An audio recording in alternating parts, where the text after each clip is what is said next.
Hello mga beshi! Marites here! I am back with another AI chikahan! Last time, binigyan ko na kayo ng 3 AI income streams. Kaya listen up, I will give you another 3. Baka para sa iyo rin ito. Alam mo ba, ang mga negosyo ngayon gusto ng sariling AI assistant, katulad ko. Kaya subukan mong maging AI chatbot builder. Marami kang matutulungang businesses where you can offer 24/7 AI assistant.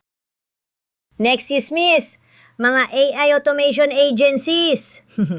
Ito yung mga tumutulong sa negosyo para hindi manual lahat. Imagine nyo naman, ikaw ang mag-automate ng emails, social media, at reports. Habang tulog ka, may kita ka pa. Ay ito, maganda rin. Dahil marami ang gustong matuto ng AI ngayon, gumawa ka ng AI courses or simpleng AI tutorials.